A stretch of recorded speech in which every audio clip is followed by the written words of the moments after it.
Let's talk. Inescapable images of police brutality, protest, and social injustice urge me to engage in deeper conversations. Conversations during which I have felt scared, tired, angry, vulnerable, but ultimately empowered to continue. It is important for us to be self-aware and willing to reflect on our implicit biases in order to move forward. Implicit biases can breed microaggression and relationship barriers that impact how we interact with one another as educational leaders and how we engage with families. Ultimately, the relationships and environments we offer children are affected. Conversations around reflective practices and implicit biases are not new. Maybe in the past you have thought of reflective practices as it has dealt with coaching a teacher to implement a particular curriculum. Or perhaps you have only thought about it as you interpret how boys play in comparison to girls. But for some of us, society's biases have stared us in the face for as long as we can remember. However, we may have struggled to reflect on how they impact us, or we have been reflective yet struggled to act on changing our beliefs and behaviors. Wherever you are on this spectrum and journey, know you are not alone. Just like you, I am on this journey. Over the past 16 years, I have reflected on my own experiences in the field of education. I think back on the time as a student teacher and journaling to reflect on my teaching practices, or as a classroom teacher using reflections to guide my lesson plans and figure out student growth. When I moved into an assistant director's role though, my ideas of reflective practice started to evolve. What started just thinking about like state requirements, a diverse staff with various levels of experience, a nationwide push for continuous quality improvement, I began to question everything. What are current mandates? How do they align with our center's practices? What are our current educational philosophies, both individually and collectively? How do they align with the center's mission and vision? Who are our families? What are their needs? And how are we meeting them?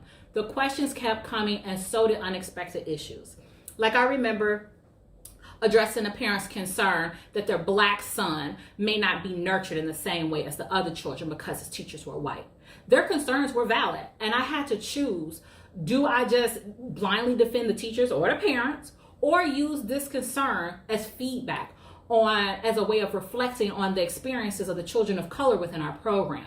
This is where my mindfulness journey began. My story, I am looking to help explain the steps towards tearing down implicit biases through data collection and embedded reflective practices. So we began by asking the question, do I have biases? The truth is, yes. I had to take an honest look at myself, my actions, my attitude, to start tearing down implicit biases. We have to see the truth, our perceived truth, and how others see us. Implicit biases guide how we categorize people according to cultural stereotypes.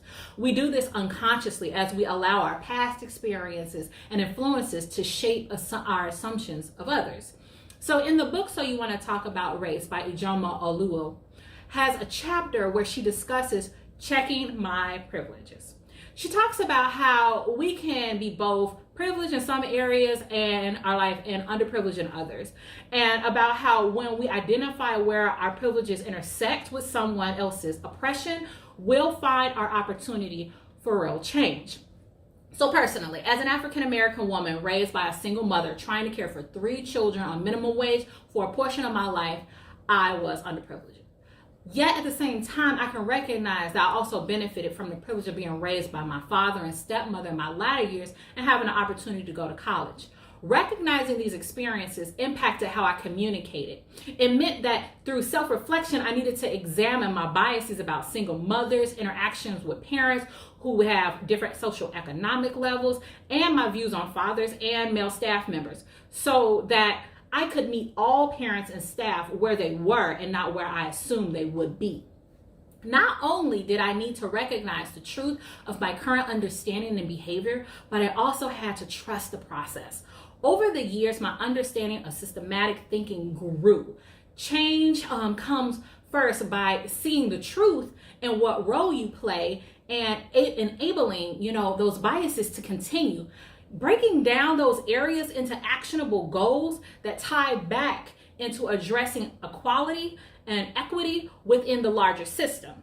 So you may ask, How can I build my practice as a leader for equity, starting with who I am and what I bring because of who I am? Trust not only is in the reflective process, but also in the people around you. I had to trust that just as I embodied the capacity for change, so did my coworkers, staff, and the families we serve. Truth and trust are the beginning. So the next question we need to ask in order to tear down these implicit biases are, who are my biases affecting and how? To answer this, you need to begin by evaluating your program from administration level all the way to teacher-student interactions. Reflective practices should be built on a foundation of research-based assessment that is valid and reliable. These assessment tools should support you setting up objective and targeted goals. The class tool, for instance, it uses a system that puts a concentrated lens on the quality of teachers' emotional support, classroom organization, and instructional support. By having objective data that guides us in looking at teacher-student interactions, a foundation for guiding questions can be formed. So some of those guiding questions you may ask are, what class dimension scores stand out with who, when, and is this in multiple classrooms? For example, does the data show that like all students are experiencing a warm and connected relationship with their teachers? If not, when and in what way and why? After you have these questions, look at your professional development practices and how they support gaining answers and strategies. So in a 2009 National Staff Development Council report, it stated that more than 40 states had standards calling for effective professional development. So several national studies all show that job-embedded professional learning is critical for the school's success. So as a nation, we have failed, though, to leverage that support and ensure that every educator and every student benefits from high-quality job-embedded professional learning. So when you think about this, there are 12 different formats identified in job-embedded professional development. A few of these would look like case studies, coaching, critical friends group, professional learning communities, individual learning plans, and like a study group. All of the formats require for teachers to be open to critical feedback and willing to share. When we identify where our practices create barriers, putting reflection into practice, we'll find our opportunities to make change to our professional learning. With so many different formats and approaches, I personally, as a new leader, I felt overwhelmed. I needed support and training. I attended trainings for early childhood leaders to guide my development in creating more systems for transformational change because, leaders need support too. Addressing areas of change, and especially when uncovering your biases, need to be a parallel process. As leaders support teachers in their journey, we need to be doing the same work on the administration level and using assessment tools designed specifically for looking at the quality of leadership and management that can impact how equitable our work environments are. So as I illustrated in my personal story, not only did I need to create a space for all the teachers to look at their interactions with students of color in different cultures, I needed to address how did we do the same as a center and for the families and staff that we served. This is where I had to adopt the mantra of just get comfortable with being uncomfortable. So after we evaluate, we need to ask ourselves, where do I start? And it starts with an alignment check. Revisit your mission and vision as an educator and as an organization. Compare that with the data that you collected in the evaluation process. How are they aligned? Where are their discrepancies? How does diversity, equity, and inclusion play a role? Think of the process as a tune-up. Like a car, we need to have an alignment. We need to check to see if our actions match what we say we believe and what unconscious belief systems we hold due to societal influences, our experiences, and our behavior. So one strategy that I find to be extremely beneficial in the alignment process is video recording. When you capture a video, you can step out of time and you can see yourself from multiple perspectives. When When we refocus our lens in that way, we can capture where our biases come into play and develop opportunities to change our action. So for example, I could reflect with a teacher on a specific dimension in the class tool like teacher sensitivity. As a teacher, they may believe that all students' feelings are valid and should be acknowledged and comforted. But when we're checking for alignment, we see in both our class scores and the recordings from the videos that they are more responsive to certain students.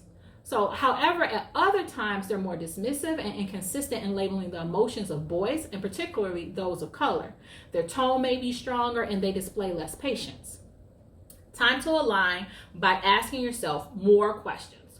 What is that about? Do they have an automatic feeling about this child or children? Ask yourself, am I being reminded of someone? Is what I'm feeling being triggered from my past? Is this a pattern? How can I become more conscious of this behavior in order to change it? Who can I, look to support me and hold me, most importantly, accountable? So lastly, ask yourself, how are my relationships? As I stated earlier, teachers need to be open to critical feedback and have a willingness to share as a part of the reflective process. Think about, how does your organization and teaching team support reflective practices? Who can you go to brainstorm with and be your accountability partner? Are your work relationships inclusive, authentic, and honest? Do you engage with people different from yourself and expose yourself to positive role models within those groups and communities? How do you create spaces where you can learn from their experiences and live in their expertise? So again, this is a parallel process that should be examined at every level. When you're looking at teacher-student interactions, you can also see the depth of relationship and your ability to effectively connect concepts and curriculum to the students' lives and their culture. Think about, how do you celebrate and affirm their lived experiences as positive learning moments? When we develop authentic connections and we change where our biases used to create barriers, and we can find opportunities for meaningful interactions. Take a closer look at the children you serve, the families they are a part of, the communities they live in, and the staff they interact with. Look at the ways you engage families that are from different ethnicities, races, abilities, social economic statuses, and other characteristics. Ask yourself, how am I learning more about all my families? How can I support the children's positive development of their ethnic and cultural identities? How can I support the children's understanding and appreciation for diversity in a meaningful way? Where can I go for support? If you are in a homogeneous environment, look for resources, organizations, and communities that you can connect with and learn from that are different from you. Go outside of your normal boundaries and invite people that you don't normally talk to into conversations. Be an active listener to what they want you to know about them and their culture. Relationship is necessary to unify our community. Just like in Proverbs 27:17, it says, as iron sharpens iron, so one person sharpens another. Connecting and creating relationships may cause friction at times, but it fortifies both people in the end. As we strive to build a future that values diversity, equity, and inclusion, we must be willing to be reflective and sometimes do that messy work of tearing down our biases by facing our truth, evaluating our systems, aligning our behaviors with our beliefs, and developing authentic collaborative relationships. Thank you so much.